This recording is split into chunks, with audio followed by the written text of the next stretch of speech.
디모데전서 4장 6절부터 8절까지 함께 읽습니다.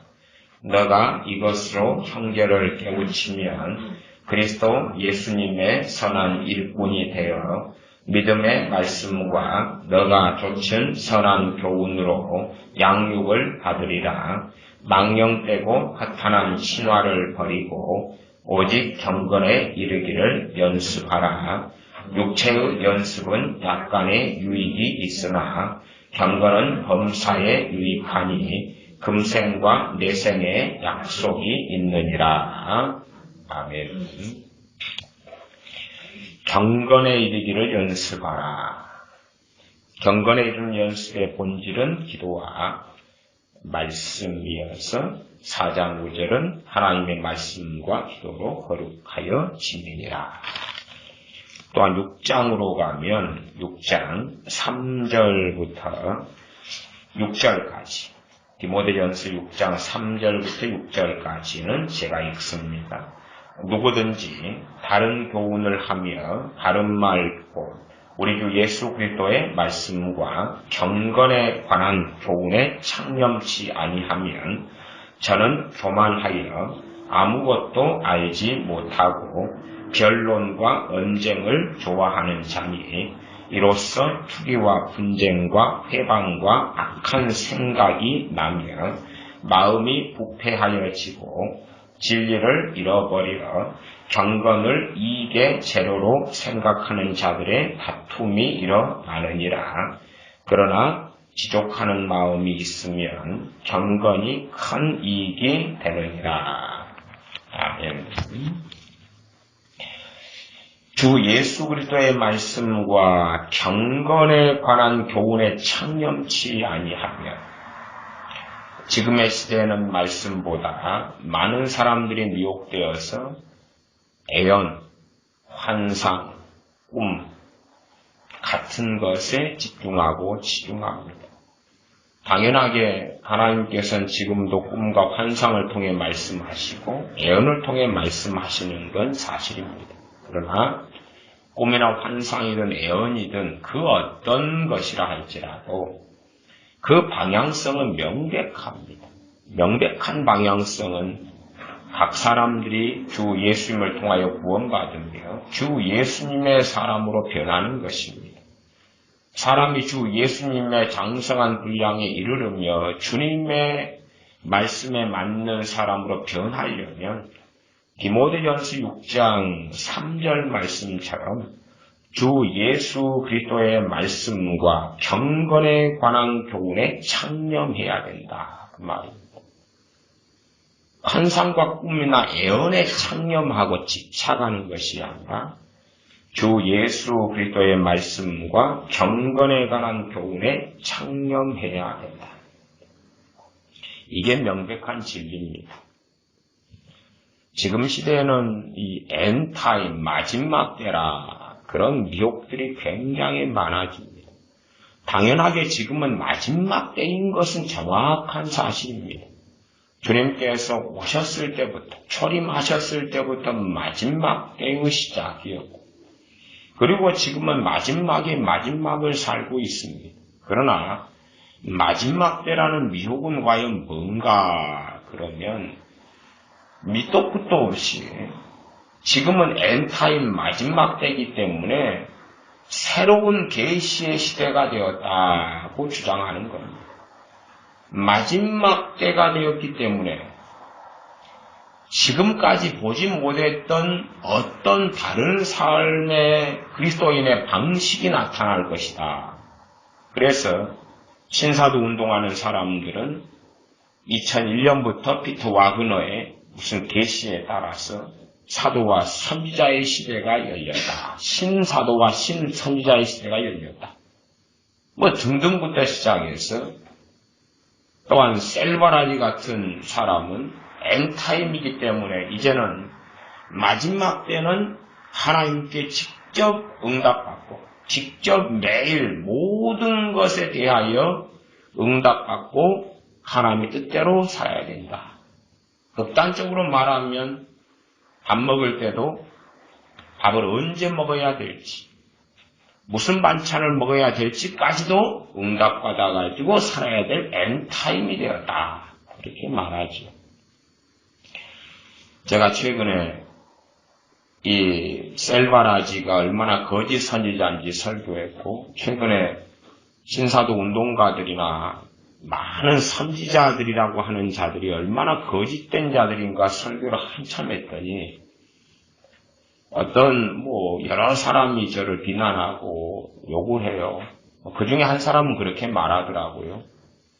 내가 당신 설교를 구독하는데 당신이 누가 좋다고 말한 적이 언제 있냐 그러는 거예요. 당신은 항상 비난만 일삼는 사람이지 않느냐 그러는 거예요. 그래서 이 사람은 거짓말장이구나. 내 설교를 구독하는데 당신 설교를 구독하는 당신은 맨날 설교를 들으니 난 비난만 하고 있더라. 제가 10월 달에도 4시간에 걸쳐서 찰스 스펄전 목사님의 전기를 가지고 설교했고, 또 그 다음에 존 나일, 청교도의 후예라고 일컬어지는 영국의 존 나일 주교, 성공의 주교, 그분의 책을 가지고 2시간을 했고, 왜? 틀린 부분요? 아니, 옳은 부분. 하나님의 사람으로 살았던 그런 분들. 그리고 D.L. 무디, 부흥사 D.L. 무디, 전도자 D.L. 무디 선생님의 인생에 대해, 삶에 대해서 5시간을 설교했습니다. 사실은 D.L. 무디 선생님의 인생은 뒤에가 1시간 설교 분량이 더 남았는데 마무리를 못 짓고 5시간만 했어요. 언제 마무리 지을지 모르겠지만 어쨌든 인생의 마지막 때에는 빼놓고 5번에 걸쳐서 설교는 아마 총 한 7시간은 되지 않을까. 6, 7시간은 되었겠지요. 그렇게 설교했어요. 또 최근이니까 저는 굉장히 주의 종으로서나 설교자로서나 학자로서나 존경하는 최고의 인물로 꼽는다면, 물론 제가 과거에는 상당히 싫어했던 인물이지만 지금은 최고로 존경하는 주의 종으로 꼽는 사람이 있는데 존 칼빈입니다. 존 칼빈 목사님입니다. 그래서 존 칼빈 목사님의 갈라디아서 강의 설교를 가지고 22번을 설교했습니다. 최근에요. 총 43번의 설교 가운데 22번입니다. 제가 그분의 설교 가운데 무엇이 틀렸거나 무엇에 오류가 있거나 그렇게 말한 것이 없습니다. 그분의 설교 가운데에 지금 시대에 맞는 부분들만 발췌해서 제가 그대로 읽어드린 22번의 설교가 있고 아직 21번을 못했어요. 그것도 최근 일입니다. 그런데 당신은 항상 비난만 일삼는 사람이다. 그렇게 정죄를 하고 달라드는 거죠. 아니, 최근의 설교 리스트만 살펴보아도 무엇이 똥이 된장인지 알지 못한다 그 말이죠. 그래서 제가 셀바라지 같은 사람에 대해서 그가 얼마나 거짓 선지자인지 그의 3번의 설교를 그대로 이야기하면서 증거했습니다. 그랬더니 여러 사람들이 비난하고 정죄하고 욕을 하고 달려드는 겁니다. 그 양반의 설교를 가지고 이야기했으면 그 양반의 설교가 어디서 잘잘못이 있는가 따져보면서 그가 성경적이다. 이 말씀이 왜 맞지 않느냐 그런 소리를 해야 되지요. 주 예수님이 자신에게 나타나셔서 2시간 동안 요한계시록을 전부 다 풀어주셨다. 모세가 나타나가지고 이 설교를 내게 가르쳐줬다. 엘리야 선지자가 나타나서 자기에게 이런 설교를 하라고 그랬다. 각 사람들은 천국에서 정해진 이름이 있다. 그 이름을 알고 그 이름대로 세상 이름도 지어야 된다.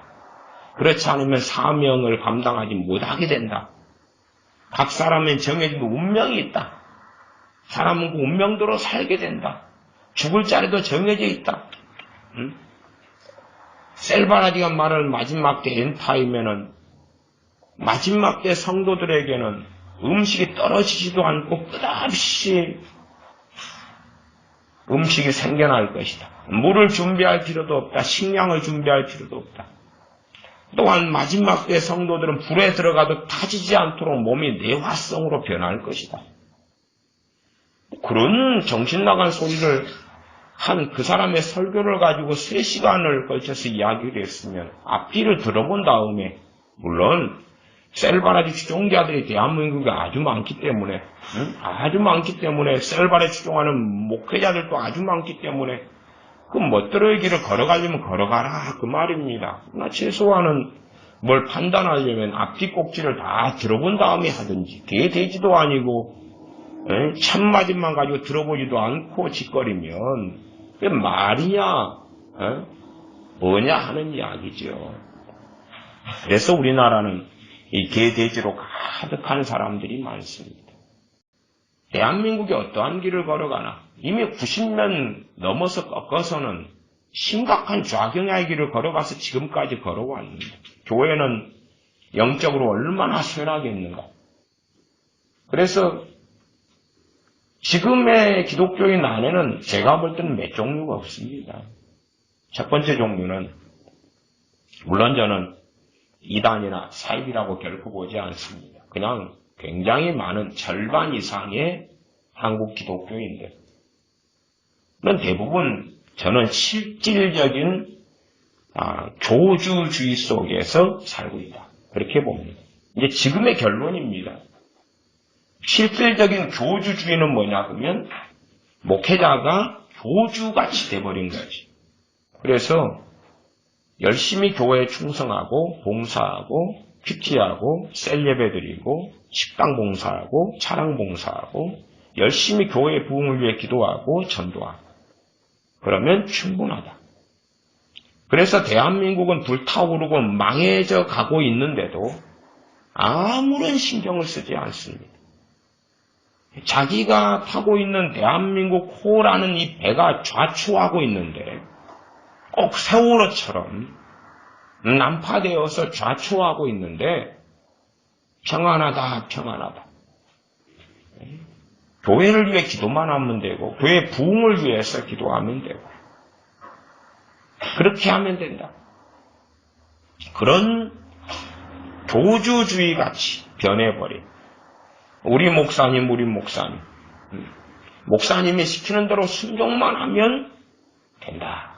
그럼 이단 같은 어떤 교주주의하고는 다릅니다만은 결론적으로 비슷합니다. 그렇게 눈이 멀고 귀가 멀어버린 기독교인들로 첫째는 가득 차고, 두 번째는 좀 깨어있다, 정신을 차렸다 하는 사람들이 대부분 스승으로 삼고 있는 사람들은 신사도 운동가들이나 거짓 선지자들. 그들의 영향을 대부분 받아왔다 그 말이죠. 대부분 받아왔다. 그래서 정상이 뭔지, 비정상이 뭔지, 비정상이 정상처럼 되어졌어. 이 선지자들은 심심하면 주님이 자기를 방문하고, 천사들이 자기를 방문하고, 정말로 그 자칭 선지자라고 하는 자들의 영성이 구약의 선지자들의 영성에 따라갈 것 같은가? 따라갈 것 같은가? 발끝에도 미치지 못합니다. 수준이 안 되면서 같은 수준이나 그 이상의 수준인 양 거짓말을 하고 있다 그 말이죠. 위선자들이 태반인데 그들을 지도자로 삼고 살아갑니다. 또 어떤 사람들은 그렇게 생각합니다. 휴거 좋지요. 주님께서 재림하실 때에 살아남아있는 진정한 성도들은 주님을 맞으러 들림받아 올라갈 겁니다. 그리고 주님을 맞이하게 될 겁니다. 주님께서 그의 거룩한 성도들과 함께 임하실 때에 그때에 살아있는 사람들 가운데 슬기로운 5처녀 같은 하나님의 사람들을 들림받아서 휴거되어서 주님을 맞이하게 될 겁니다. 그러나 극단적 휴거주의도 있습니다. 이 극단적 휴거주의는 뭐냐 하면 대한민국의 위기를 보고 있다. 대신에 괜찮다. 왜? 전쟁이 벌어지거나 공산화가 대한민국이 되거나 그러면 그 직전에 휴거될 것이다. 그러니 상관없지 않은 것. 그런 식의 생각을 하는 사람들도 많더라고 말이죠. 제가 과거에서부터 이 하나님의 사람들은 얼마나 많습니까? 그 하나님의 사람들의 정상적인 인생, 삶의 여정을 보고 배워야 됩니다. 제가 정기를 많이 읽도록 그렇게 권해드려 왔던 겁니다. 물론 정기도 어떤 정기를 누가 쓴 정기를 읽느냐에 따라서 말이 다르고 다르기 때문에 정기도 꼭 기도하면서 선택하고 읽어야 됩니다. 그건 명확한 것입니다. 기도 없이 동일한 사람의 정기를 선택하는 것과 기도하면서 선택하는 것은 하늘과 땅처럼 다른 결과를 내게 될 겁니다. 제가 오늘은 이제 신앙 인물 가운데 경건에 이르기를 연습하라. 누구보다도 경건에 이르는 연습을 참 투철하게 했던 하나님의 사람, 그리고 하나님께 크게 쓰임받았던 중국의 선교사님으로서 허디슨 테일러 선교사님에 대하여서 몇 시간에 걸쳐서 그분의 인생과 삶에 대한 이분의 자서전을 제가 읽어드리려고 합니다. 허디슨 테일러 선교사님만이 아니라 이 허디슨 테일러 선교사님의 정기들은 많이 나와 있습니다. 정기들은 우리나라로 번역된 책도 여러 권입니다. 정기 말고 가치가 있는 것은 물론 정기에 대해서 무엇이 좀 부족하다 어쩌다 제가 말하고 싶지는 않습니다. 정기보다 훨씬 가치 있는 것은 이분 자신이 자기에 대해서 쓴 책이 있습니다. 그 책. 자기가 자신의 인생에 대해서 쓴 책을 자서전이라 그럽니다. 누가 쓴 책이 아니라 자기가 쓴 책. 그 자서전이 나와 있으니 그 자서전이 그렇게 두꺼운 책은 아닌데 약실하게 이렇게 그냥 빽빽하게 번역하면 한 150페이지가 안 되고 이게 느슨하게 번역하면 한 200페이지 정도 되는 그 정도 분량밖에 안 됩니다. 허디슨 테일러 선교사님 말고도 우리가 익히 잘 아는 주의 종들도 많이 있지 않습니까? 조지 뮬러, 그분이 어떻게 살아왔는지.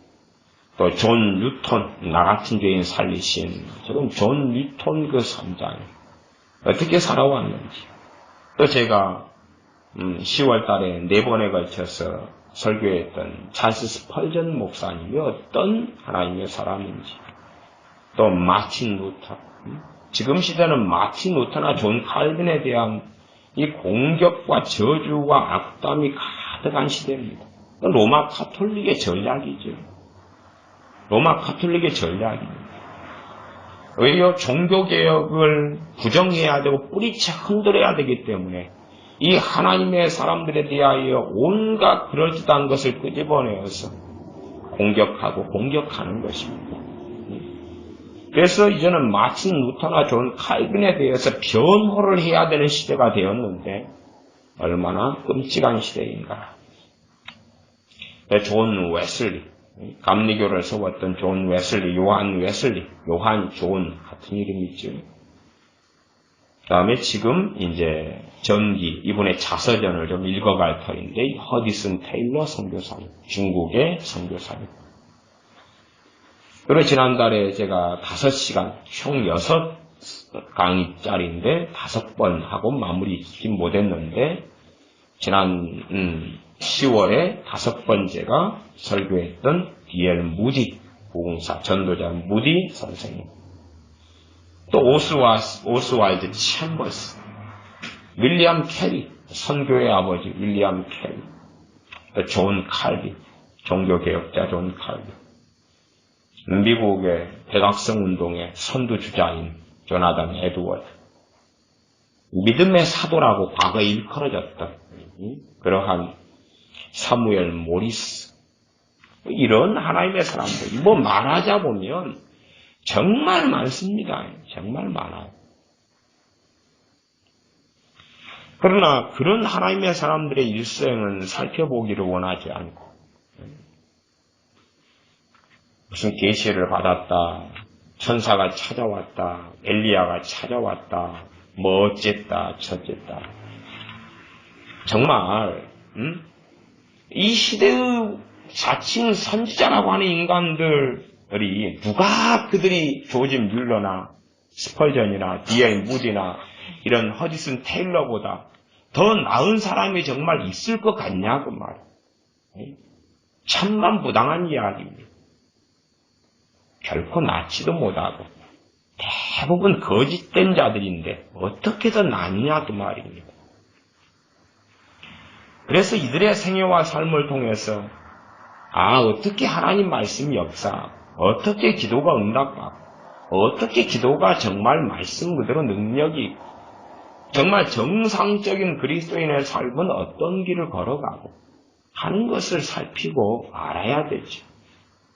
뜬구름 잡는 것처럼 무슨 망상에 젖어가지고 한순간에 일확천금에 빠졌어요.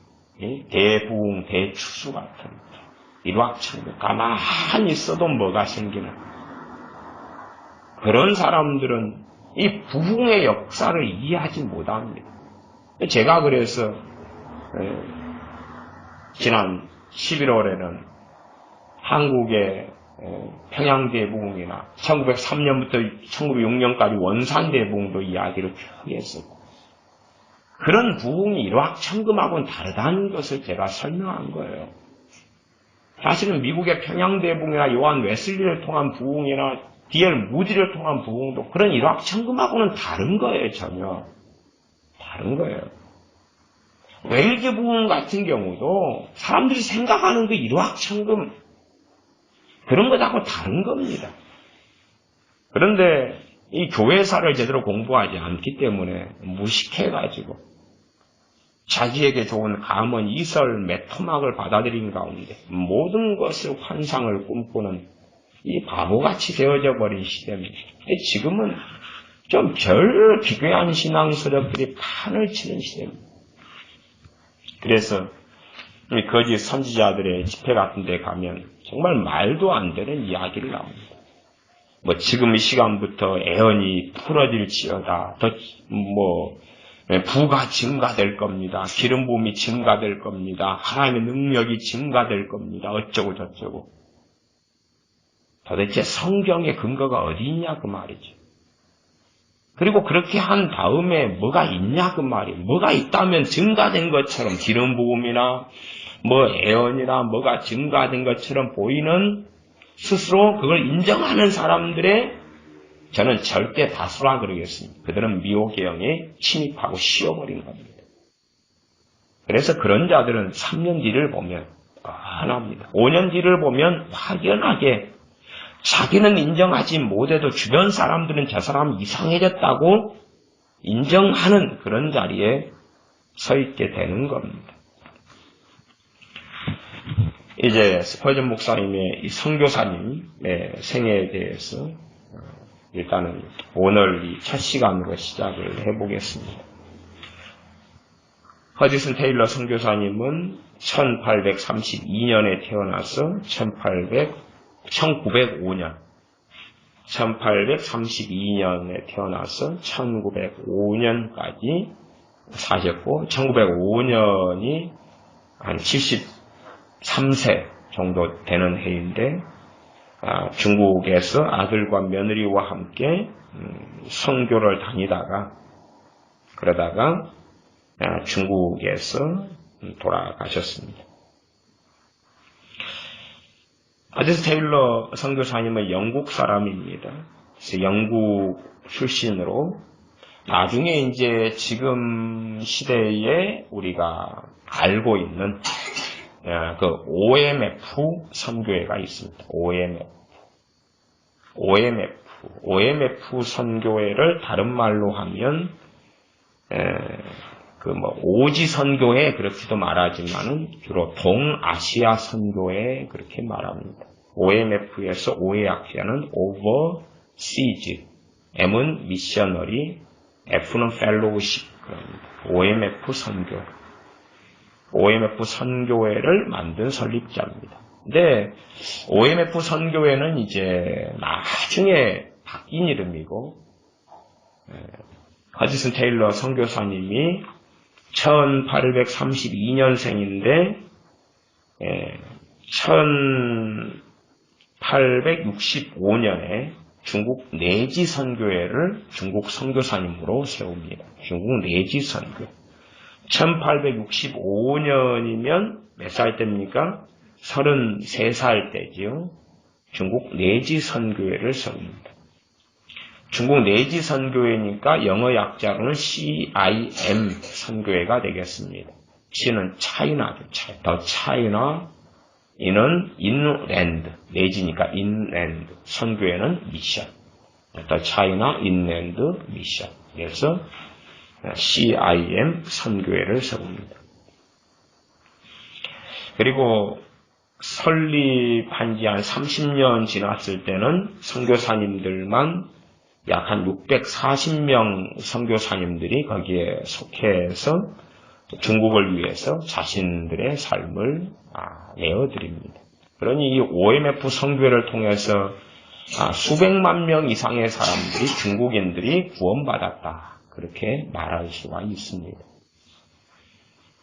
그렇게 하면서 OMF 이 CIM, 중국 내지 선교회의 지부들이 전 세계에 세워지고, 이제 가장 중국에 모여든 이 선교사님이 많았을 때가 1000명이 넘어가고 그렇습니다. 또 우리가 아시다시피 이 선교사님이 허지슨 테일러 선교사님이 1903년에 5년에 돌아가셨다 그랬죠. 1905년에. 근데 우리가 중국의 공산화 전에 1900년에 중국에가 의화단 사건이 일어납니다. 의화단 사건이 일어나가지고 중국에 있는 선교사님이나 그 가족들을 중국 사람들이 많이 죽입니다. 그래서 의화단 사건을 통해서 중국 선교사님들을 몇 명을 죽이냐 그러면 135명을 죽입니다. 그리고 그 자녀들 53명을 학살하고 죽입니다. 그때에 이 내지 선교회에 소속된 선교사님들만 53명이 죽임을 당합니다. 그리고 그 중에 독신 여성 선교사님들도 많이 있었고 죽임을 당했습니다. 그 이후에 1902년 허지슨 테일러 선교사님이 한 70살 될 때에 내지 선교회 대표직을 사임하고, 그리고 이제 73세 때는 아들 며느리와 함께 호남, 중국 호남의 지방도시인 장서에서 전도자의 삶을 마감합니다. 이분의 삶에도 참으로 비참한 일들은 너무 많았습니다. 역경, 고난은 아주 많았습니다. 허지슨 테일러 선교사님이 15살에 회심했고 15살에 거듭납니다. 물론 어머니 아버지가 신실한 하나님의 사람들이었기 때문에 모태신앙으로 태어나서 교회 생활을 해옵니다. 그렇지만 그에게는 무신론 자들의 영향이 들어가고 그의 회의가 있고 의심, 영이 도지고, 어쨌든 15살에 소책자를 읽다가 회심합니다. 그에 대한 내용은 이번에 자서전에 좀 더 자세히 나와 있습니다. 제가 전에 설교할 때도 그분의 회심에 대한 이야기를 한 적이 있습니다. 그리고 이제 중국 선교사님으로는 1853년에 들어갑니다. 그러니 우리나라 만 나이로 한 21살 정도 됐을 때에 중국 선교사님으로 들어갑니다. 그리고 1860년 28살 정도에는 건강이 안 좋아서 다시 영국에 귀국한 다음에 프레드릭 포스터 경이라는 분과 협력해서 중국 영파의 구어체로 신약 성경을 번역합니다. 그리고 다시 중국에 들어가죠. 그러면서 1865년에 중국 내지 선교회를 세웠다 그 말입니다. 그렇게 하면서 중국 옷을 입고 산 영국 특이한 영국 선교사님으로서 중국인의 옷을 입고 51년 동안 끊임없이 복음을 전한 선교사님. 그리고 그의 인생을 통해서 정확히 통계되어지지는 않습니다. 그냥 수백만 명 그렇게 말합니다. 중국인 수백만 명이 이 선교사님을 통하여서 구원받았다. 거기보다는 하나님께 나오는 통로가 되었다. 이런 정도의 이야기가 있습니다. 그래서 이 허디슨 테일러 선교사님의 일생에 대해서 특별히 그분의 이제 이 자서전을 통해서 우리가 함께 정말 그리스도인의 삶이 뭔지 또 나아가서 정말로 이렇게 자신을 하나님께 내어드린 이 사람이 어떤 기도, 어떤 말씀 생활을 하면서 경건에 이르기를 자기가 훈련했는가. 자, 이 책의 번역은 그렇게 썩 잘된 번역이 아니어서 굳이 책 자체를 이렇게 추천하지는 않습니다만 자서전의 가치는 항상 하나님의 사람들에게서 가장 중요한 가치를 가집니다. 나중에 이제 시간이 되면은 데이비드 브레이너드의 어떤 자서전, 그분의 일기도 한번 다룰 수 있었으면 좋겠습니다만은 총 이 한 번역됐을 때 200페이지 분량 정도 되는데 19챕터로 되어 있습니다. 첫 번째 챕터는 기도의 힘, 기도의 능력입니다. 영어로는 The Power of Prayer, The Power of Prayer, 기도의 능력, 기도의 힘.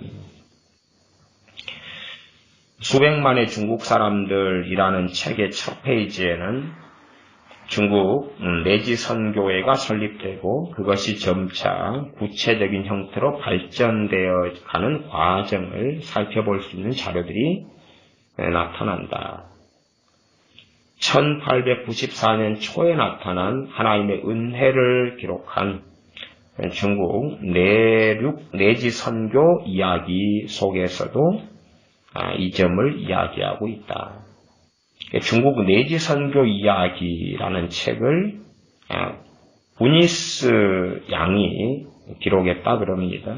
1894년 이야기니까 지금 이 허디슨 테일러 선교사님의 자서전은 최소한 1894년 이후에 적어진 것을 알 수가 있지요. 이후에. 이분이 1832년생이니까요. 돌아가시기 채 한 10년 그 안에 기록된 자서전인 것을 알 수가 있습니다.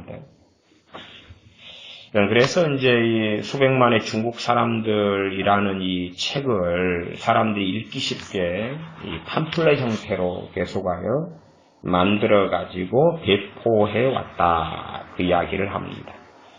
그리고 수백만의 중국 사람들이라는 책이 이제 팜플렛 형태로 계속 만들어져서 우리식으로 하면 월간지나 주간지나 소식지 같은 게 되겠죠. 근데 그 발행물의 대부분의 내용은 선교사님들의 설교들로 채워져 있다. 그리고 허디슨 테일러 선교사님 자신은 이 설교들로 채워져 있는 수백만의 중국 사람들이라는 이러한 소책자나 팜플렛이나 이런 것의 내용을 변경할 필요가 있다고 생각하지 않는다. 뭐가 중요하다고요? 설교가 중요하다 그 말이죠. 우리는 우리의 사역인 하나님을 섬기고 영광을 돌리며 하나님의 자녀로서 삶과 섬김을 통해 하나님 아버지의 마음을 기쁘시게 하는 사명감을 결코 잊어서는 안 된다. 내 어린 시절의 삶과 신앙생활에 관련되어 있는 갖가지 주변 상황들은 내가 어떻게 하나님을 기쁘시게 하고 하나님께 영광 돌려야 하는가에 대한 이러한 내 생각을 확실하게 보여준다. 나의 그런 주변 상황들에 관해서 생각하다 보면 선교 사역을 가능하게 만들었던 원인들이 한 번도 선교 현장을 볼 수 없었던 많은 사람들, 대다수의 사람들이 큰 후원금을 낼 수 없었지만 그럼에도 이방인인 중국인들을 사랑하고 기도해주고 그리고 후원해준 그 사람들에게 자신의 선교 사역이 빚을 크게 지고 있다는 것을 사람들은 알 수 있다. 또한 자신의 선교 사역에는 자신의 부모님이 큰 힘이 되었고 자신은 선교 사역이 있어서 가장 사랑했고 존경했던 부모님에게 빚을 지고 있다. 1830년 무렵 허디슨 테일러 선교사님 몇 년에 태어나셨다고요? 1832년에 태어났다고 그랬습니다. 태어나기 지금 2년 전입니다. 2년 전에 신실한 크리스찬이었던 사랑하는 나의 아버지는 몇 권의 책들, 특히 바실 훌 선장의 여행기를 읽고 중국의 영적 상태에 대해서 크게 자극을 받았다. 자신의 주변 여건 때문에 중국에서 개인적으로 사역하고 싶다는 소망을 아버지는 이룰 수 없었지만 아버지는 하나님께 기도하셨다. 만약 자신에게 아들을 주신다면 진리에 대해서 그토록 굳게 문이 닫혀 있고 영적으로 갈급한 중국을 위해서 자신의 아들을 헌신하겠다는 기도를 드리기 시작하셨다. 이게 허디슨 테일러 선교사님 태어나기 2년 전입니다. 자서전의 이야기입니다. 지금 영국으로 귀국하기 전까지는 아버지의 그런 소망과 기도를 알지 못했지만 그로부터 7년 정도 시간이 흐른 후에 나는 실제로 중국을 향해 떠나게 되었다. 지금 제가 문단을 생략하지 않고 읽었는데 가운데 사라진 내용들이 있어요.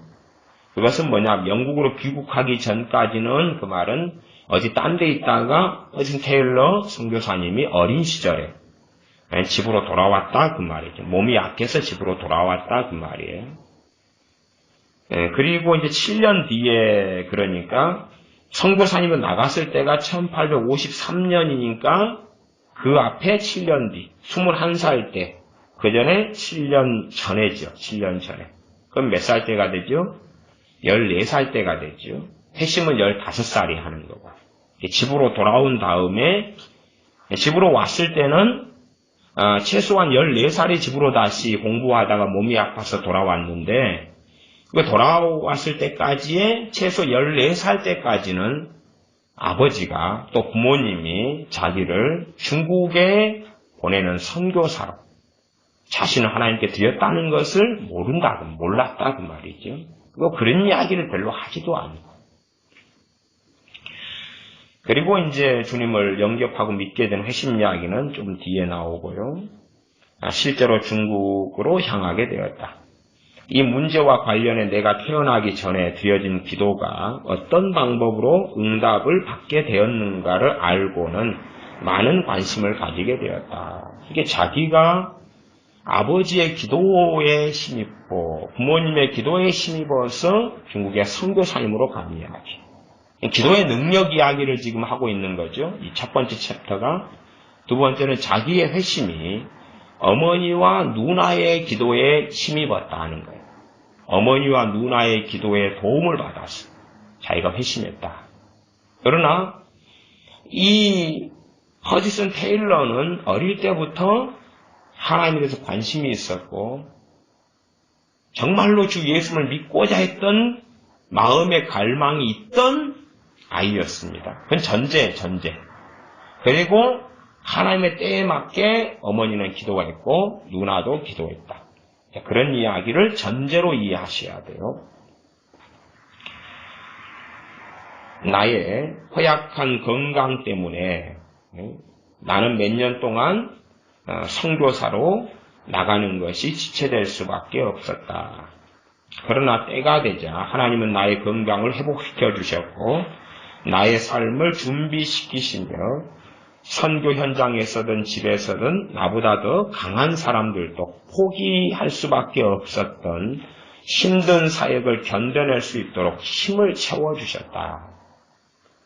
당연하게 책의 뒤에 부분들은 허지슨 테일러가 자기를 어떻게 훈련시켜 왔는지, 어떻게 기도했고 어떻게 하나님을 믿어왔는지에 대한 이야기가 가득합니다. 일확천금이 아닙니다. 이런 종이 나오는 것도. 나는 어렸을 때부터 기도의 능력과 하나님의 말씀을 배울 수 있는 기회를 많이 가졌다. 나의 사랑하는 부모님들은 하나님을 신뢰하고 하나님의 말씀에 순종하고 또한 하나님을 섬기기 위하여 자신의 모든 것을 하나님께 내어드리는 그러한 삶을 살아야 한다고 가르쳐 오셨다. 그리고 나는 나 자신 스스로 기독교인이 되기 위해서 노력했다. 정말로 예수님을 잘 믿어보려고 노력했다. 지금 15살 이전의 이야기입니다. 이전의 이야기. 그러나 내가 기독교인이 되기 위한 노력들은 실패하고야 말았다. 그래서 결국 나는 어떤 원인이 있거나 그렇지 않으면 나는 구원받을 수 없다라는 생각을 하기 시작했다. 그리고 내가 할 수 있는 최선의 길은 세상의 가치를 따르는 것밖에 없다고. 세상에서 내가 살아가는 수밖에 없다고. 그리고 내가 죽음을 뛰어넘을 아무런 희망도 내게는 없다고 생각했다. 이러한 생각에 빠져 있는 동안에 나는 회의적이고 무신론적인 생각을 갖고 있는 사람들과 교제하게 되었고, 15살 이전이니까 당연하게 지금으로 한다면 학교 안에 선생이든 학생들은 다 있지요. 무신론은 하나님은 없다 그 말이. 무신론, 없을 무자, 신신자. 하나님은 존재하지 않는다. 회의적이고 무신론적인 생각을 갖는 사람들과 사귀게 되었고 그들의 생각을 받아들이게 되었다. 그러면서도 만약 나의 부모님이 옳고 성경이 진실이라면 내가 회개하도록 나를 하나님께서는 기다려 주시지 않을까라는 한 가닥 희망은 갖고 있었다. 이게 15살 이전까지의 생각입니다. 그러면 제가 항상 이야기했죠. 누구를 위한 구원을 위한 기도는 그 사람이 하나님을 찾는 것과 두 손바닥이 마주쳐야 된다고.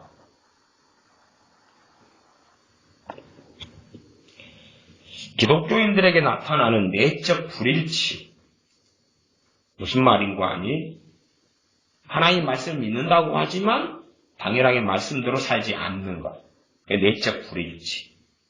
그 내적 불일치는 나와 나의 회의론자 친구들과의 중요한 논쟁거리였다. 봐봐라, 하나님이 살아계시면 저 기독교인이 저런 삶을 살 수 있겠느냐? 그러니 하나님은 살아계시지 않는 거다. 저 사람들은 하나님의 말씀을 믿는다고 하면서, 왜요? 영국은 기독교의 나라지요. 기독교 국가이기 때문에. 그래서 나는 내가 성경을 가식적으로 믿어서 성경을 따르는 척 흉내만 내가 내는 것이라면, 그리고 내가 정말 믿음이 있는지 없는지 나를 시험해서 내가 믿음이 없는 걸로 판명난다면 나는 모든 것을 집어 던져야 되겠다고, 포기해버려야 되겠다고 나는 생각했다. 친구에게도 또한 그렇게 나는 말했다. 이러한 생각은 나 자신을 하나님께 드릴 때에 하나님이 기뻐하신다는 사실을 알게 되면서 생각이 났다. 나중에 자기의 과거에 대해서 이 수십 년 뒤에, 아주 말하자면 한 50년 이상 뒤에 자기 그 어린 시절의 생각이 다 났던 거죠. 그래서 기록하게 되는 것입니다. 내가 그런 이야기를 하게 된 것은 하나님의 말씀을 오래 생각해 본 결과이다. 이제는 하나님께서 나의 사랑하는 어머니와 이제는 결혼해서 부름홀 부인이 된 나의 누나의 기도에 대해서 어떤 방식으로 응답하셨는지를 이야기해야겠다. 내가 전혀 회개하지 않고 있던 15살의 어느 날, 이게 지금 최소화하는 허드슨 테일러는 주 예수님의 사람이 되는 것과 회개하는 것을 일치시키고 있습니다. 이게 한국교회가 잃어버린 핵심 중에 하나가 회개라고 그랬죠. 회개. 진정한 믿음, 회개. 회개. 단지 영접 기도만으로 모든 걸 퉁쳐버리겠다는 거지. 아니면 예배당에 다니는 걸로 혹은 세례 받는 걸로 게임 아웃. 구원에 대해서 나는 확증받았다. 퉁쳐버리겠다는 그런 건데, 최소한의 신실하게 하나님을 믿는 허드슨 테일러, 이분의 부모님은 회개를 이야기했다는 거죠. 그래서 이분도 회개를 이야기하고 있습니다. 내가 전혀 회개하지 않고 있던 15살의 어느 날, 휴일인데 어머니는 집에 계시지 않았기에 나는 남은 시간을 때우기 위해 아버지의 서재에서 오후 내내 읽을 만한 책을 찾고 있었다. 어머니는 친구 집에 방문하러 가셨다 그랬죠. 휴일이기 때문에 시간을 때우려고 읽을 만한 책을 찾고 있었다. 아버지는 설교자였기도 했습니다. 그러면 지금 시대에는 시간을 때우기 위해서 엄마가 기도한다고 합시다. 지금 시간을 때우려고 찾다가 전도 팜플렛을 보고 예수를 영접하는 겁니다. 그러면 지금 시대에는 엄마는 그 아들이 영혼을 위해 기도하고 있어요. 아들은 시간을 때우려고 신앙서적을 보거나 전도 팜플렛을 봅니까? 아니면 뭘 보죠? TV를 보거나 휴대폰을 보거나. 안 맞지요? 안 맞아요. 부담스럽게 안 맞아요. 관심을 끄는 책이 없었기 때문에 나는 작은 팜플렛 바구니를 뒤지기 시작했다. 그것들 가운데 흥미를 끄는 한 팜플렛을 찾아내고는 소책자지요. 전도 소책자입니다. 나 자신에게 이렇게 말했다. 이야기로 시작해서 설교나 도덕 강연으로 끝을 맺겠지. 앞부분만 읽어보고 뒤에 부분은 안 읽어야지. 그렇게 생각하면서 이걸 뒤적거렸답니다. 나는 앉아서 아무런 생각 없이 그 작은 책자를 읽기 시작했다. 만약 거기에 어떤 구원이 있다면 그것은 나를 위한 것이 아닐 거야 생각하고, 조금이라도 그것이 지루한 이야기면 즉시 그만 읽을 거야, 집어 던져버려야지 생각을 하면서 그 당시에 회심하는 것을 심각해지는 것이라고 부르는 것은 전혀 비정상적인 일이 아니었다. 이게 이 소책자를 읽는데 지루하면 던져버릴 거다. 근데 이제 회심은 당시에는 심각한 거였다 그 말이에요. 심각한 것이었다. 그 당시의 사람들은 회심하는 것은 심각한 걸로 생각했다 그 말이에요. 그래서 강조용법으로 전혀 비상식적인 일이 아니었다. 그래서 번역이 굉장히 안 좋잖아요. 그렇지 않나요? 좀. 그 당시 나는 70 혹은 80마일 떨어져 있는 어머니의 마음속에서 무슨 일이 일어나고 있는지 전혀 몰랐다. 어머니는 그날 오후에 자신의 아들의 회심을 바라는 강렬한 열망으로 저녁 식탁에서 일어나, 이게 내용은 좀 생략되어 있는데 아들의 영혼을 위해서 기도할 마음을 성령님이 부어주신 거예요. 식탁에 앉아 있는데. 그래서 이제 어머니는 자기의 방, 친구 집에 방문했을 때 그 방에 들어가서 기도 응답을 받을 때까지 내가 그곳을 떠나지 않고 방을 떠나지 않고 기도하기로 마음 먹고 몇 시간에 걸쳐서 아들의 영혼을 위해서 어머니는 기도하셨다. 성령님께서 그녀의 하나밖에 없는 아들의 회심이 이미 이루어졌다는 것을 가르쳐 주실 때까지 하나님을 찬송하며 나를 위해 간절히 기도하셨다. 이미 지금 15살인데 지금 그렇게 말한다면 10살 때 하면 될 거 아니에요. 9살에 하면 될 거 아니에요. 12살에 하면 될 거 아니에요. 13살은 왜 아닌가? 14살은 왜 아닌가요? 기도는 능력이 있어서, 기도는 회심에 있어서 중요한 건데 무엇과 맞아야 돼요? 그 사람과 맞아야 돼. 이게 그 사람과 맞아야 돼. 유감스러워. 어쨌든 어머니가 그렇게 기도하시는 동안에 나는 하나님의 인도하심을 따라서 앞에서 이야기한 작은 전도 책자를 읽고 있었는데 다음과 같은 문장이 내 마음을 크게 움직였다. 이 다음과 같은 문장을 제가 읽어줄 때에 여러분들 대다수에게는 아무 감흥이 없을 거예요. 왜? 그것은 이 허든 테일러 이 사람만을 위한 거기 때문에. 또 애들 같으면 애들하고 수준 차이가 나기 때문에 15살인 허드슨 테일러와 우리 교회 청소년들과의 수준 차이가 나니까. 이 소책자를 읽는데 다음과 같은 문장이 내 마음을 크게 움직였다. 주님의 완성된 사역. 그 문장이 자기의 마음을 크게 움직였다. 우리 교회 아이들의 마음은 크게 못 움직이겠죠. 주님의 완성된 사역. 그 문장을 읽을 때에 왜 이 책을 쓴 사람은 이런 표현을 사용했을까? 왜 주님의 대속 혹은 속죄 사역이라고 말하지 않았을까? 수준 차이가 나는 거죠. 허든 테일러는 왜 주님의 대속 사역이나 속죄 사역이라고 안 그러고 주님의 완성된 사역이라고 이 책자는 이야기하지? 이 퀘스천 마크가 생긴 거죠. 그래서 아마 이 똑같은 소책자를 구원받지 못한 이 청소년들이 읽어도 아무런 일이 없겠죠. 이런 생각이 내 마음속에 들었다. 곧이어 모든 것이 이루어졌다는 말씀이 마음속에서 저절로 떠올랐다. 무엇이 이루어졌단 말이지? 나는 즉시 이렇게 대답하고 있었다.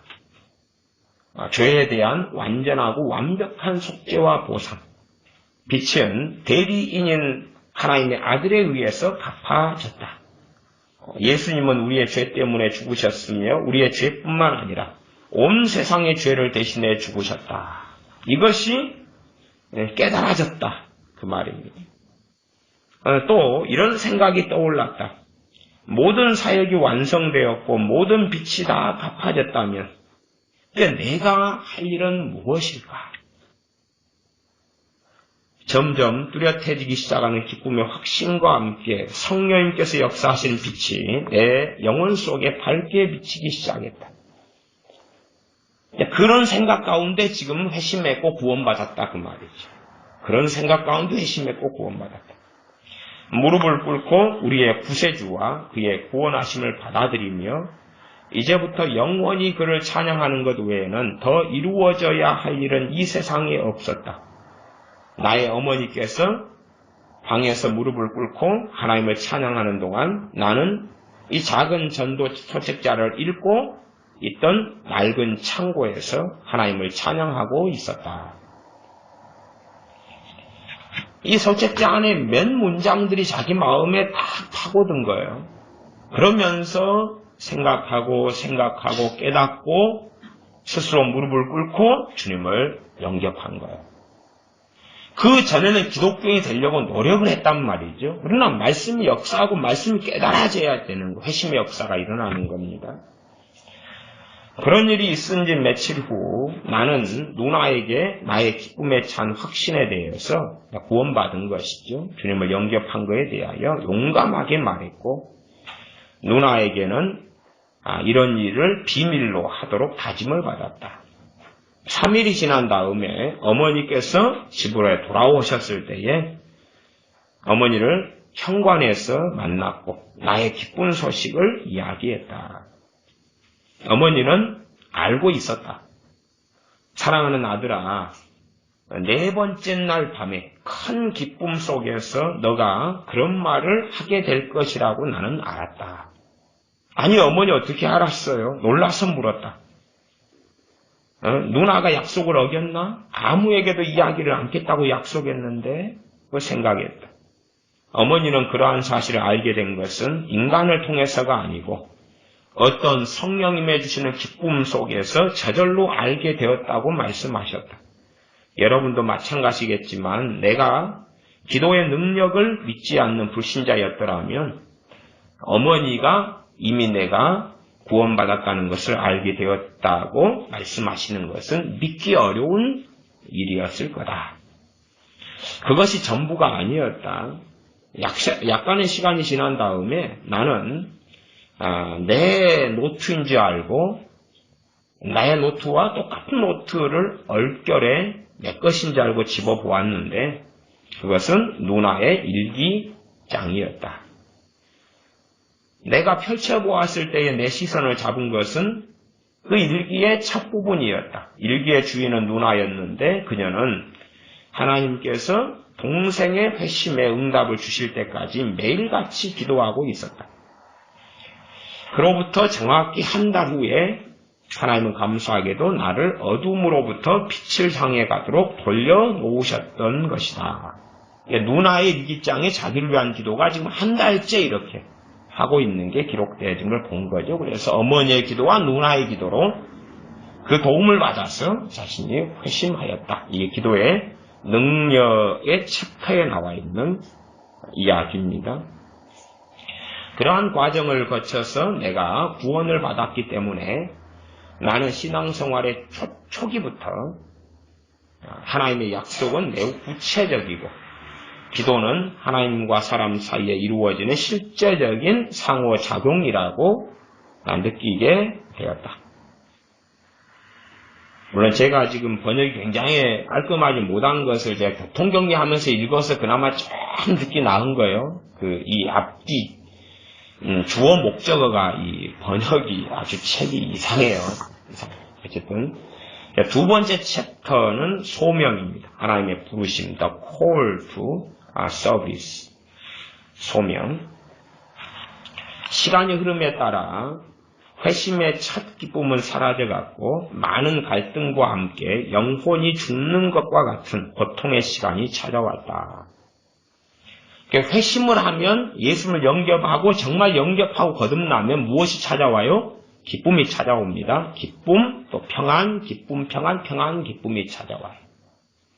그래서 예수를 영접한 다음에 오는 기쁨과 평안을 경험하지 않은 사람들은 저는 그렇게 말할 수밖에 없어요. 회심을 체험하지 않았다. 물론 항상 말씀드리는 거지만 이 시대에는 세상이 악한 세상에 쉽게 누구든지 물들기 때문에 더군다나 하나님의 말씀에 뿌리가 없고 말씀을 마음속에 새기지 않고 간직하지 않은 사람들은 쉽게 주님을 부인해버리기 때문에 과거의 회심에 일이 있다 할지라도 유감스럽게 그 영혼을 보장할 수 없는 많은 일들이 있다는 것은 누누이 설교해 왔습니다. 자, 회심의 첫 기쁨은 사라져갔고 당연한 것입니다. 사라져가요. 많은 갈등과 함께 영혼이 죽는 것과 같은 고통의 시간이 찾아왔다. 죄의 문제가 있으니까 그래요. 죄의 문제가 있고 죄와 싸워야 돼요. 물론 회심에서 얻은 기쁨보다 더 큰 기쁨들을 그리스도 안에서 누리고 체험하고 살아가는 건 당연히 그리스도인이 해야 돼요. 그러나 하나님 관계가 바르지 않은 사람들은 유감스럽게 회심의 기쁨도 다시 회복할 수가 없어지고 멸망으로 흘러가게 됩니다. 계속 읽습니다. 하지만 그 시간들도 곧 끝이 나고 고통의 시간이 끝이 나고 내가 얼마나 나약한지에 대한 깊은 이해와 구세주이며 우리의 유일한 보호자이신 주님에게 의지하는 마음만 남았다. 죄와의 싸움에서 지치고 상한 영혼이 이스라엘의 목자 안에서 조용히 신뢰하는 것은 얼마나 아름다운 일인지 그 고통을 지나서 기쁨 속으로 다시 들어온 거죠. 죄와의 싸움. 지금 시대의 청소년이든 청년이든 많은 사람들은 죄와의 씨름 가운데 고통을 알지 못하고 그리고 주님을 의지함도 없이 다 넉넉하게 채워지기 때문에 영혼의 고통과 진통이라는 것이 뭔지를 몰라요. 쾌락이 더 없는 것 때문에 슬프고 절망하겠죠. 자기의 세상적인 뭔가가 더 없어서 울지는 몰라도 경건 내리기로 훈련하고 연습한다면 죄 때문에 겪는 죄와 싸우는데 실패하는 것 때문에 겪는 고통, 죄에 넘어지는 데 겪는 고통, 어려움, 그게 뭔지를 이해하고 알아야 되는데 유감스럽게 그래서 아는 사람이 이 시대에 얼마나 있겠는가. 회심한 뒤 그리 오랜 시간이 흐르지 않은 어느 한가한 오후 나는 내 방에 틀어박혀 하나님과 교제하며 시간을 보내고 있었다. 이게 이 허디스 테일러가 15살 회심한 다음에 이 사람의 중심 생활은 뭐라고요? 일단은 지금 보이는 것은 기도 생활입니다. 기도 생활을 많이 해요. 많이 해요. 나는 그때의 상황을 잘 기억하고 있다. 하나님 앞에 내 영혼을 쏟아부었을 때에 내 마음은 얼마나 큰 기쁨으로 가득 찼는지. 무슨 말이냐 그러면 허디스 테일러는 기도 생활을 많이 하면서 기도 생활 속에서 또 기도가 끝난 다음에 기쁨을 누리고 있다 그 말이죠. 허디슨 테일러라는 위대한 사람이 그냥 나오는 게 아니다 그 말이에요. 누구는 종자가 위대한 사람으로 태어나고 누구는 평범한 사람으로 태어나는 게 아니다 그 말이죠. 그에게 주어진 시간들을 그들이 어떻게 선용하고 사용하는가의 문제고 어떻게 자신을 하나님께 헌신하고 드리면서 믿음이 성장하고 자라는 길을 각 사람이 걷는가의 문제다 그 말이에요. 기도하면서 나는 하나님께 나의 사랑을 고백하고 또 고백했다. 나는 하나님께 사랑과 감사의 표현으로 내가 하나님을 위해 뭔가 할 수 있는 일을 달라고 간절히 기도했다. 허디슨 테일러의 간절한 기도는 정말 하나님의 은혜에 감사합니다. 내가 정말 하나님을 사랑합니다. 기도 생활을 많이 하는 가운데 다시 기쁨이 회복되고 은혜가 회복되고 다시 성령 충만을 받은 거죠. 이제는 내가 하나님을 위해서 뭔 일을 해야 됩니까 하고 간절히 기도했다. 어떠한 사소한 일이라도 혹은 어떤 수고해야 될 일이라도 무슨 일이라도 상관없이 하나님 내가 하나님을 기쁘시게 할 수 있는 일이 무엇이든지 간에 내게 가르쳐 주십시오. 그것이 하나님을 기쁘시게 할 수 있는 일이면 무엇이든지 나를 위해 그토록 많은 은혜를 베풀어 주신 하나님을 위해서 내가 하겠노라 기도하였다. 나는 잘 기억하고 있다. 전적으로 헌신하는 마음으로 내 자신과 내 인생을 심지어는 내 친구들까지도 친구들과의 관계를 이야기하지. 그것까지도 내 모든 것을 하나님께 나는 바쳤다. 회심한 지 그렇게 오래되지 않았을 때 15살 되어서 기도 생활을 하면서 이 기도를 하나님께 하나님의 뜻이 있고 하나님을 기쁘시게 할 수 있는 것이라 무엇이든지 하겠습니다 하는 헌신 속에 하나님께 기도하였을 때 내 기도가 받아들여졌다는 확신과 함께 말할 수 없는 장엄함이 내 영혼을 감쌌다. 이런 체험이 정상적인 체험이에요. 신사도나 거짓 선지자들이 임재가 나타나고 셰춘의 영광이 나타나고 이 가짜예요. 가짜. 이렇게 하나님께 헌신하고 기도하면서 하나님께로부터는 확신 그리고 말할 수 없는 이 장엄함이 경건이 또한 자기 안에 그 어떤 영적인 어떤 엄숙함이라 해야 될까요? 이런 것이 내 영혼을 감쌌다. 하나님의 임재는 뭐라 형용할 수 없이 실제적인 것이었고 은혜로운 일이었다. 이 15 혹은 16세 허디슨 테일러가 하나님의 임재를 경험하는 거. 왜 경험해요?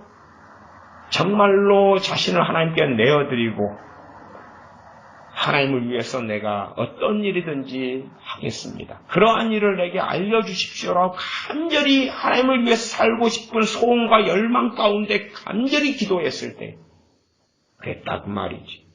그때 16살이라고 나오네요. 그 다음 애가 비록 16살, 내가 비록 16살이었지만 나는 내게 표현할 수 없는 하나님을 향한 경외심과 형언할 수 없는 기쁨으로 하나님 앞에 내가 있었다는 것을 기억하고 있다.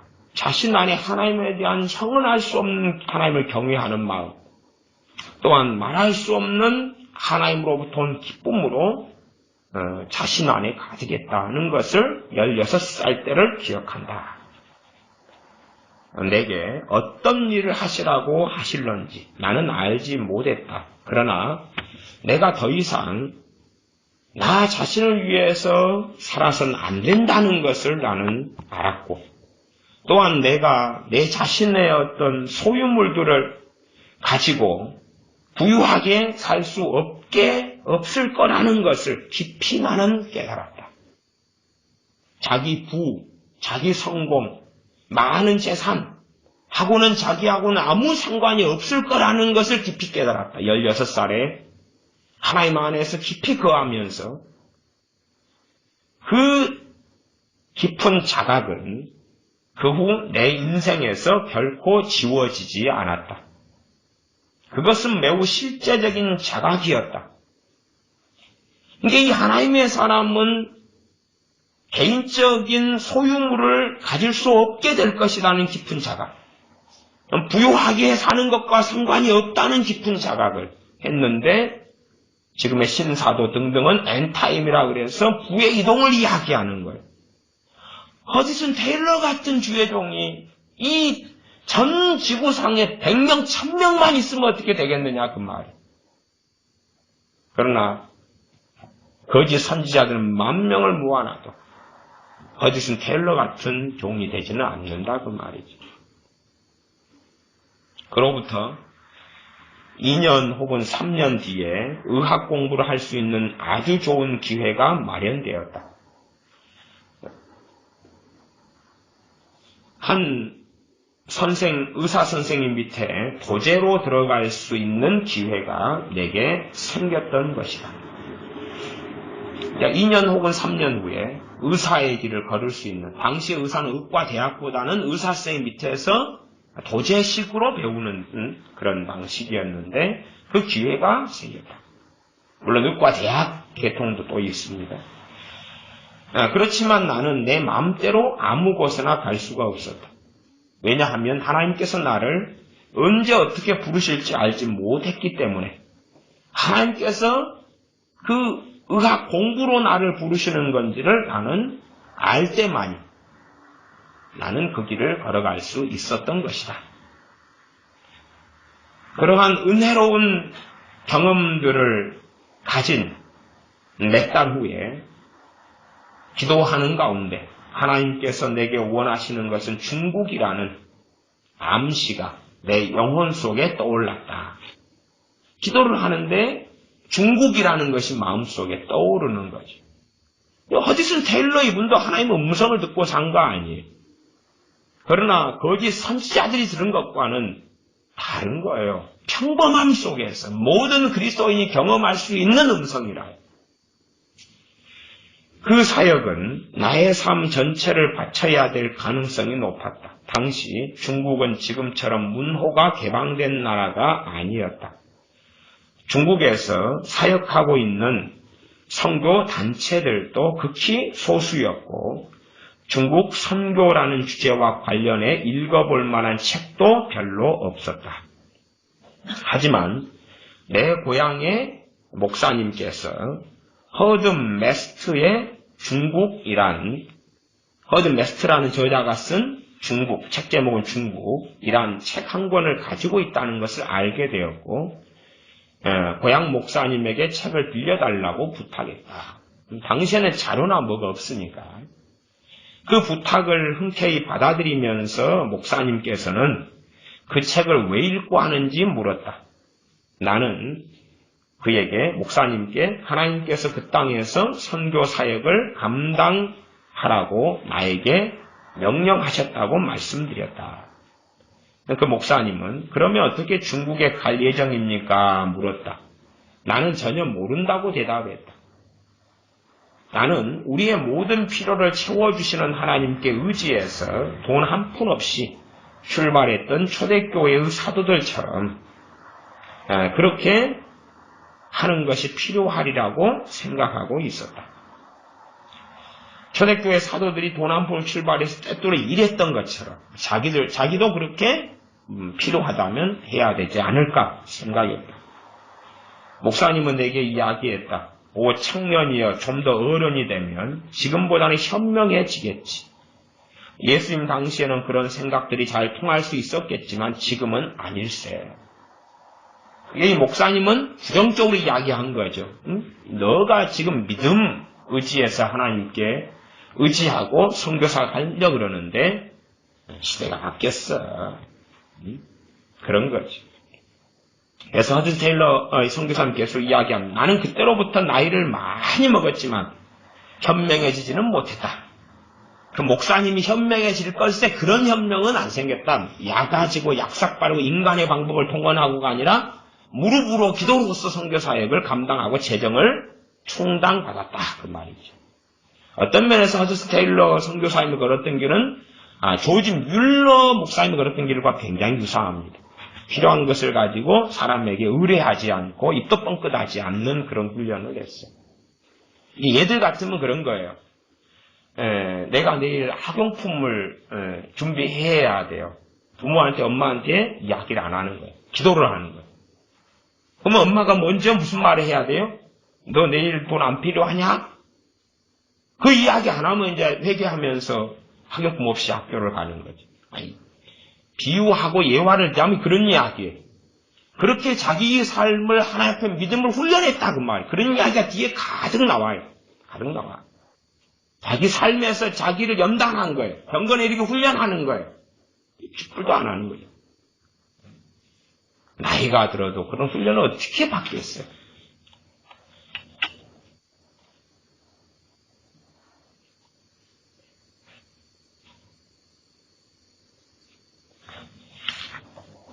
계속 읽어갑니다. 매드, 나는 그때로부터 나이를 많이 먹었지만 현명해지지는 못했다. 하지만 만약 하나님께서 하나님의 일을 하고 하나님께서 우리가 나아갈 방향을 정확히 가르쳐 주셨다는 것을 믿는다면 우리 시대에도 꼭 맞는 방법들을 발견하게 되리라는 것은 더욱 확신했다. 매드 허스트의 중국에 관한 책은 중국에서 의료 사역의 필요성을 강조했다. 그런 그의 안내로 인해 나는 중국 선교를 위해서 의학 공부를 해야 되겠다는 마음을 가졌다. 선교사가 되겠다는 나의 열망에 대해서 사랑하는 부모님은 별다른 말씀이 없으셨다. 때가 되어 하나님께서 선교사가 되는 길을 열어주실 때까지 기다려야 한다고 충고하셨고 또한 너 자신의 육체를 훈련시키고 마음을 훈련시키고 믿음의 성장을 이루어야 한다고 조언하셨고 때론 너의 잘못된 것들을 고쳐야 하는데 그 여정을 걸으면서 인내해야 된다고 조언해 주셨다. 이러한 조언의 중요성은 현실 속에서 증명되었다. 나는 내 연약한 몸 때문에 건강을 기르기 위해서 체력을 기르기 위해 밖에서 운동을 시작했고 또한 안락한 침대를 물리치고 가능한 한 다른 집에서도 편안하게 느낄 수 있도록 내 자신을 훈련시켰다. 거친 환경에 나를 적응시키기 위해서였다. 또한 나는 내 힘이 미치는 대로 주일학교 교사, 가난하고 병든 사람 등 방문하기. 그런 집에 가서 우리식으로 하면 장작해주고 집 청소해주고 이런 일들을 시간을 쪼개어 기회가 닿는 대로 해나갔다. 섬기는 일, 봉사하는 일. 집에서 이렇게 선교사가 되기 위해서 공부를 하고 나아가 의사훈련을 받기 위해 영국 북부 험버사이드 주의 헐 도시로 갔다. 거기에서 나는 헐 의사학교와 관련을 갖고 있는 한 의사의 보조원으로 일하게 되었다. 그 의사는 여러 공장의 담당 의사로 일했는데 공장에서 사고가 나면 환자를 모두 병원에 데려왔기 때문에 나는 간단한 외과 수술을 직접 보고 직접 할 수 있는 기회를 가지게 되었다.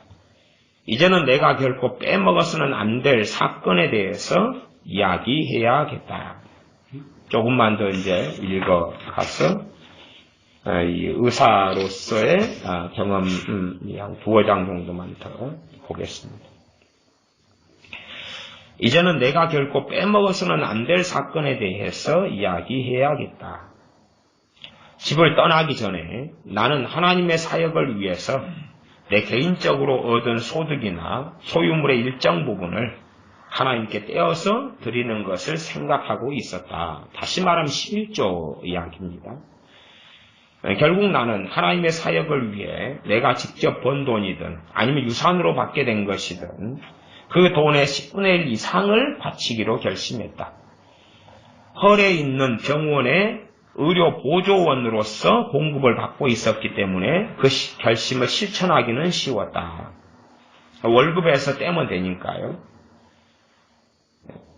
그러나 내가 이제 새로운 거처를 마련하게 되었는데 그 거처의 숙박비가 추가로 더 들게 되었다. 그러면서 추가로 월급의 돈을 더 지급받았는데 이 추가로 받은 돈도 하나님께 11조를 떼야 하느냐 하는 고민을 하였다.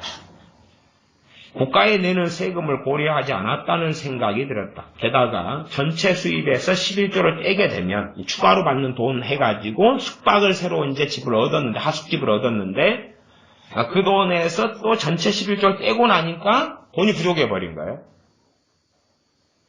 하나님께 돈을 드리게 되면 이제 10분의 1인데 그러나 그것이 전체 생활비와 비춰보면 당시에는 그렇게 많은 돈이 아니었기 때문에 문제가 생겼어요.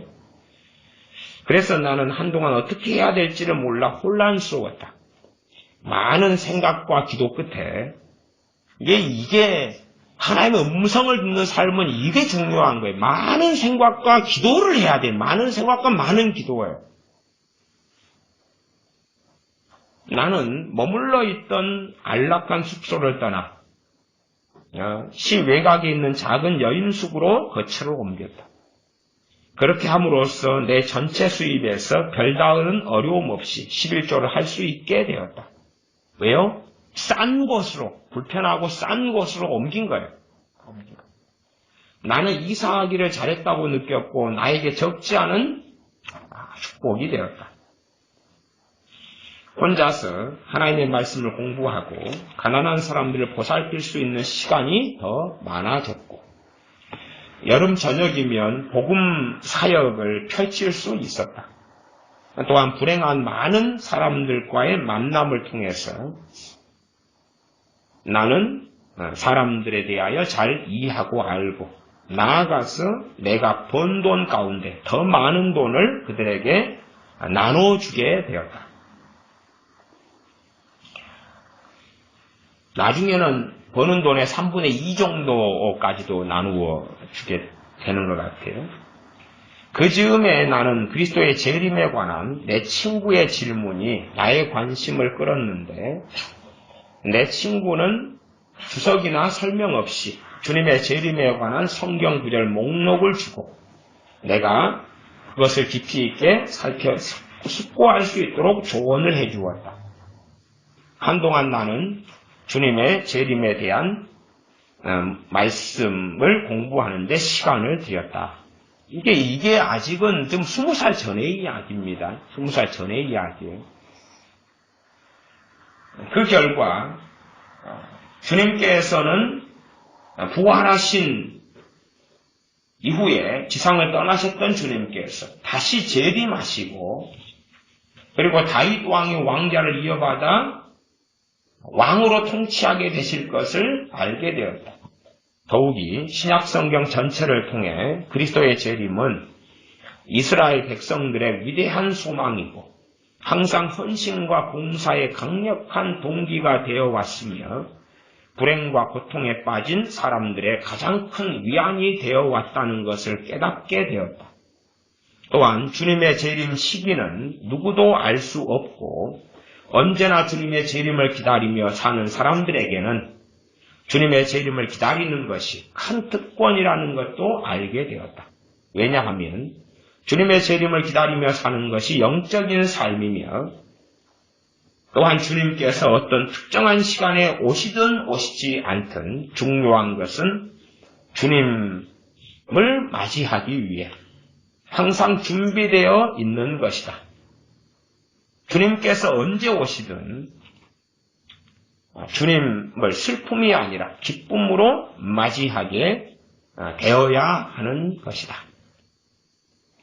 이렇게 주님을 기다리는 축복받은 소망의 효과는 극히 실제적인 것이었다. 이 주님의 재림에 대해서 성경 공부를 혼자 하면서 그러면서 어떤 실제적인 일이 자기에게 벌어졌냐 하면 나는 첫째 나의 작은 서재의 책들을 훑어보게 되었다. 무슨 말인고 하니 주님 오셨을 때에 내가 필요 없는 책을 안 가지고 있어야 한다고.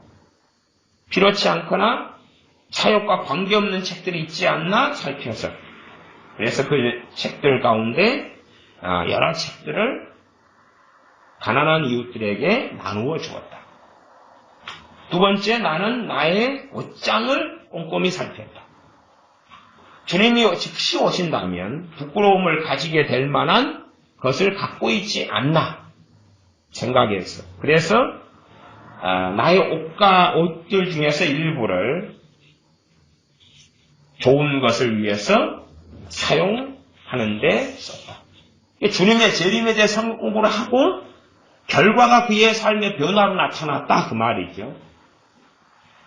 지금 봐보세요. 이 허디슨 테일러 이분의 자서전은 두껍지 않아요.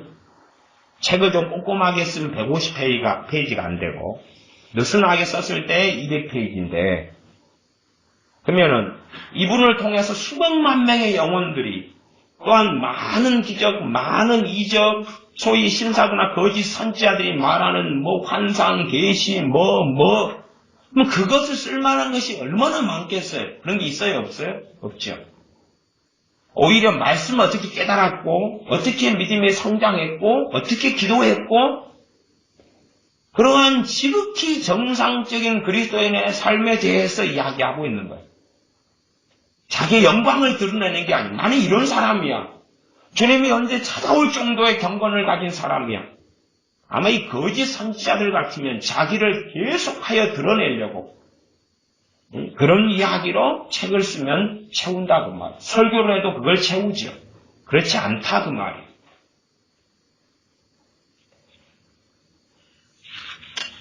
인생을 살면서 시간이 흐르면 흐를수록 주님의 재림을 기다리는 그 태도로 사는 것이 큰 도움이 되었다. 주님이 언제 오실지 몰라도 준비하고 있는 것. 그리고 주님을 맞이할 때에 내가 가진 소유물들 가운데 필요 없는 것들, 불필요하게 산 것들이 없어야 하는 것. 부끄럽지 않아야 될 것. 주님께서 내 소유물을 살펴보실 때 너 욕심이고 탐욕이다 할 것이 없도록 하는 이 생활 태도가 내 경건에 큰 도움이 되었다. 나는 우리 모두가 끝없는 축적이라는 위험 속에 빠져 있다고 믿는다. 끝없는 축적, 점점 쌓아가는 거죠. 옷도 더 많이, 신발도 더 많이, 양말도 더 많이, 뭣도 더 많이. 은혜네 집에 갔더니 치즈가 한가득이 쌓여 있더라고. 그래서 내가 지혜가 범인인 줄 알고 지혜한테 네 범인이지 그랬더니 지혜와 은혜가 범인인데요. 한가득 쌓아놨더라고. 먹고 배가 터져 죽으려고. 치즈 비싼 거 아시죠? 치즈 비싸요. 비싼 치즈를 한가득을 사모았다. 끝없는 축적이라는 위험 속에 우리 모두는 살고 있다고 믿는다.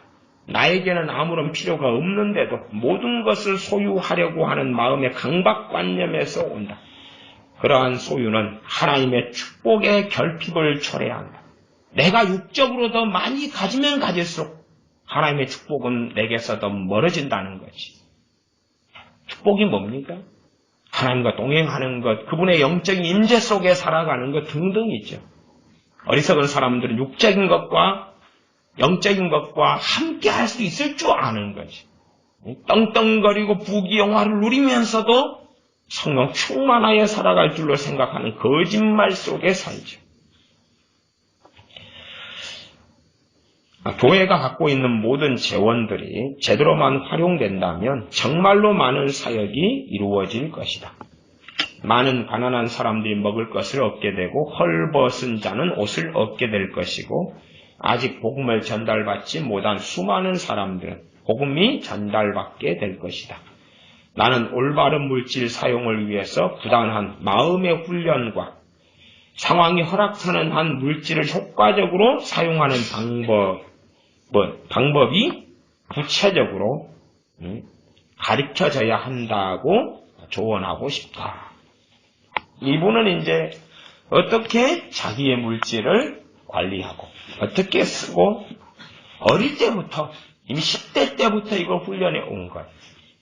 죄와 싸워오고 하나님 말씀을 묵상하고 상고하고 시간이 남을 때마다 자기를 선교사, 중국의 선교사로 자신을 헌신하고 가기 전까지 훈련하는 거예요.